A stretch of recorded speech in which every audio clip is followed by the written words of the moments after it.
23 अगस्त साल 2000 को years A320 model का एक प्लेन कायरो इंटरनेशनल एयरपोर्ट पर उड़ान भरने का तैयारी कर रहा था।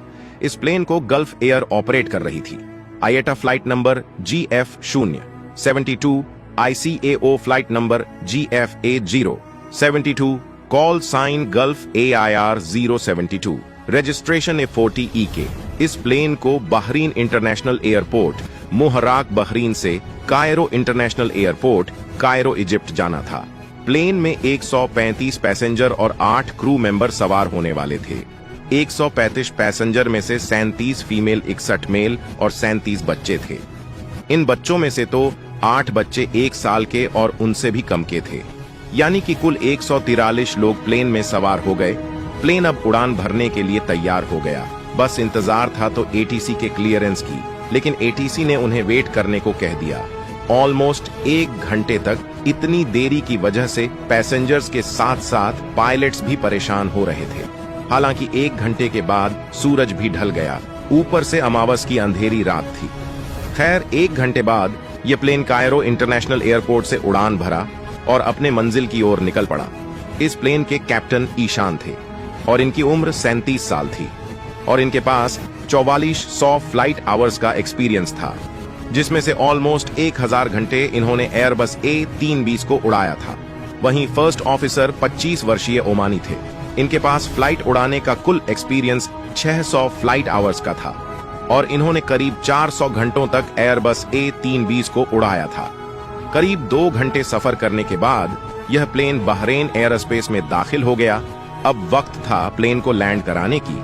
आज के दौर में ऑलमोस्ट सारे इंटरनेशनल एयरपोर्ट्स में प्लेन को लैंड कराने के लिए ILS यानी कि इंस्ट्रूमेंट लैंडिंग सिस्टम होता है, लेकिन बहरीन एयरपोर्ट में ILS नहीं था। यहां पर इस प्लेन को व्यूअर अप्रोच करना था और कैप्टन व्यूअर अप्रोच करने के लिए खुद को तैयार कर रहा है।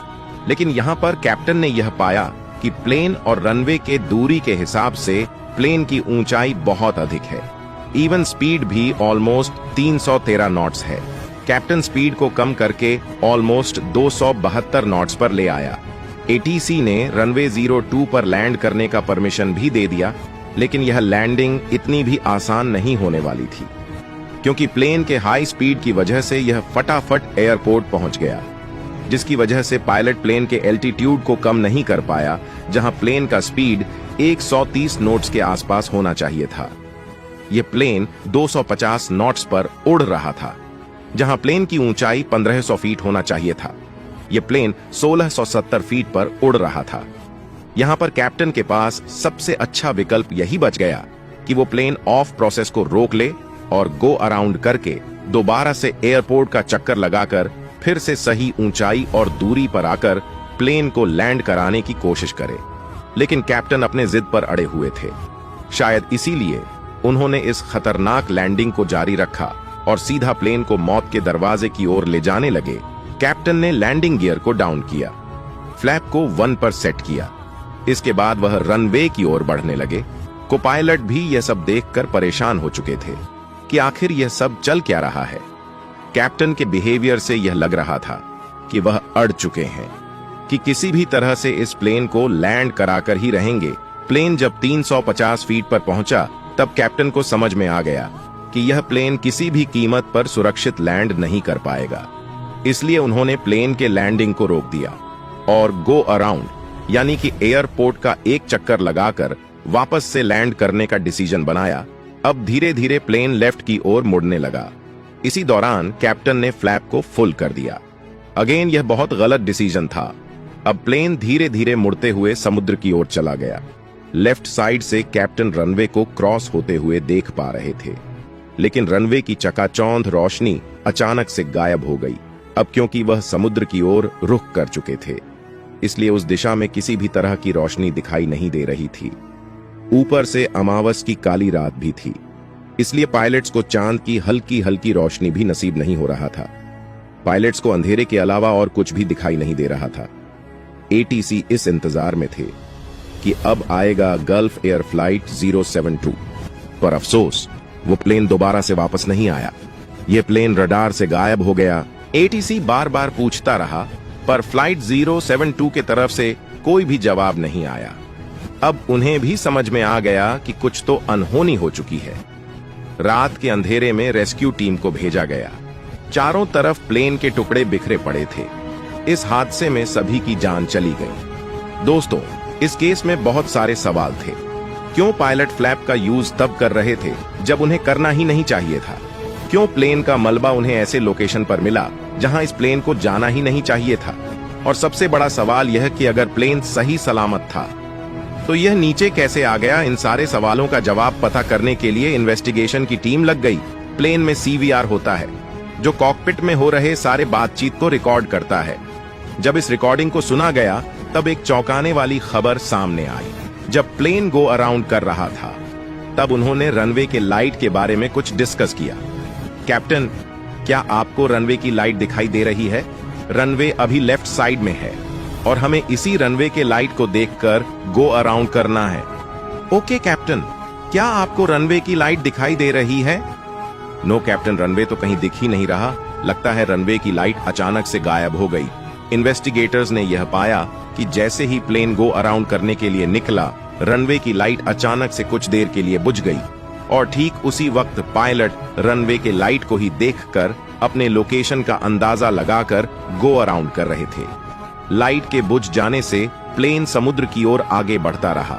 वैसे भी समुद्र में कोई घर, गली या मोहल्ला नहीं होता, इसलिए वहां पर की किसी भी तरह की रोशनी दिखाई नहीं दे रही थी। ऊपर से अमावस की रात की वजह से यह अंदाजा लगा पाना भी मुश्किल हो गया कि प्लेन अब भी किस दिशा में है। इतने अंधेरे में पायलट्स को यह भी पता नहीं चला कि प्लेन ऊपर जा रहा है या नीचे। दोनों ही पायलट इल्यूजन का शिकार हो चुके थे।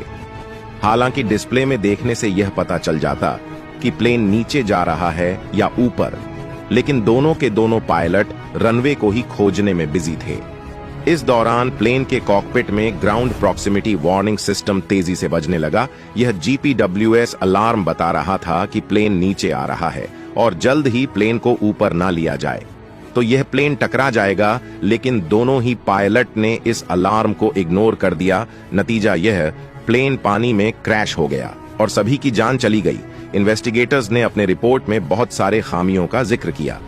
जब प्लेन पहली बार लैंड करने के लिए आया तब इसका स्पीड और एल्टीट्यूड काफी अधिक था। फिर भी कैप्टन प्लेन को लैंड कराने के लिए जिद कर रहे थे। अब चलो ठीक है, मान लेते हैं कि अब प्लेन को लैंड करा सकते थे। हालांकि ऐसा नहीं हो पाता, लेकिन फिर भी मान लेते हैं कि वह प्लेन को लैंड करा सकते थे। ऐसे केस में जब प्लेन को लैंड कराया जा रहा हो तो फुल फ्लैप का यूज करना चाहिए। यह फ्लैप भी एक ब्रेकिंग का पार्ट होता है जो प्लेन में ड्रैग क्रिएट करके प्लेन को धीमा करने की कोशिश करता है। लेकिन कैप्टन ने लैंडिंग के दौरान फुल फ्लैप का यूज न करके फ्लैप को 1 पर सेट कर दिया। खैर, समय रहते कैप्टन ने अपने गलती को एक्सेप्ट किया और गो अराउंड करने का डिसीजन लिया।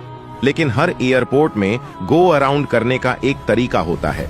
गो अराउंड करने के लिए इस एयरपोर्ट में सबसे पहले प्लेन को सीधा उड़ाना था, जब तक कि वह 2500 फीट के एल्टीट्यूड तक न पहुंच जाए। लेकिन इस नियम को तोड़ते हुए कैप्टन ने एयरपोर्ट के आगे जाकर तुरंत लेफ्ट की ओर मुड़ गए और रनवे के लाइट को रेफरेंस मानकर गो अराउंड करने के लिए निकल पड़े। लेकिन गलती सिर्फ इतना ही नहीं था, इस प्लेन को लेफ्ट की ओर मोड़ने के दौरान उन्होंने प्लेन के फ्लैप को फुल कर दिया, जबकि फुल फ्लैप का यूज तभी किया जाता है जब प्लेन को लैंड कराना हो। लैंडिंग के अलावा और कोई भी कंडीशन ऐसा नहीं होता जब फुल फ्लैप करने की जरूरत पड़े। प्लेन में 2 पायलट बस इसलिए होते हैं ताकि एक पायलट अगर प्लेन को उड़ाता है तो दूसरा पायलट इंस्ट्रूमेंट्स पर नजर रखें। लेकिन यहां भी उन्होंने इंस्ट्रूमेंट्स पैनल पर ध्यान नहीं दिया कि प्लेन ऊपर जा रहा है या नीचे। इतने सारी गलतियों के बाद भी इस प्लेन को बचाया जा सकता था अगर वह कॉकपिट में बज रहे उस अलार्म को समझ पाते।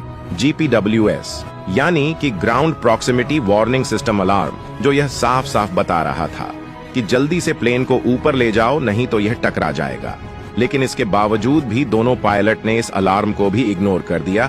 यहां पर आपके मन में एक सवाल आ रहा होगा कि मान लो अगर उन्हें कुछ दिखाई नहीं दे रहा हो और प्लेन का नोज नीचे की ओर झुका हुआ है, तो क्या उन्हें यह एहसास नहीं होगा कि वह नीचे जा रहे हैं या ऊपर? दोस्तों, कभी भी आप तेज गति से आगे की ओर सफर करते हैं तो ग्रेविटेशनल फोर्स आपको नीचे नहीं बल्कि पीछे की ओर धक्का देने लगेगा, और ऐसे में आपको यह अंदाजा नहीं लग पाए कि आप नीचे की ओर गिर रहे हो या ऊपर की ओर जा रहे हो। हालांकि आसपास की चीजों को देखकर पता चल सकता है, लेकिन इन केस अगर आपको कुछ भी दिखाई ना दे रहा हो तब आपका दिमाग भी काम करना बंद कर देगा, और ठीक ऐसा ही दोनों पायलट्स के साथ हुआ। इसके अलावा गलती एटीसी और एयरपोर्ट मैनेजमेंट सिस्टम की भी थी। अगर रनवे का लाइट चला गया तो उन्हें तुरंत ही आसपास उड़ रहे सभी प्लेन से कांटेक्ट करके यह इन्फॉर्म करना चाहिए था, पर गल्फ एयर को कोई भी इंफॉर्मेशन नहीं दी गई। इसके अलावा मैनेजमेंट सिस्टम कहां था, कैसे सारा का सारा लाइट एक साथ ऑफ हो गया, यह एयरपोर्ट के खराब मेंटेनेंस को भी दर्शाता है। इसके अलावा इन्वेस्टिगेशन के दौरान दोनों पायलट्स के ट्रेनिंग में प्रॉब्लम बताया गया। फ्लाइट के ट्रेनिंग के दौरान उन्हें इंस्ट्रूमेंट्स को समझने में प्रॉब्लम होती थी। इसके अलावा दोनों ही पायलट ने बहुत कम घंटों तक A320 को उड़ाया, यानी कि एक्सपीरियंस की भी कमी थी। इसके अलावा दोनों पायलट्स के बीच आपस में बन नहीं रही थी। ये सारी गलतियां मिलकर एक बड़े हादसे को अंजाम दे दिया और 143 बेकसूर लोग मारे गए। तो फिलहाल इस वीडियो में आज के लिए बस इतना ही, और आपको यह वीडियो कैसी लगी कमेंट में जरूर बताएं।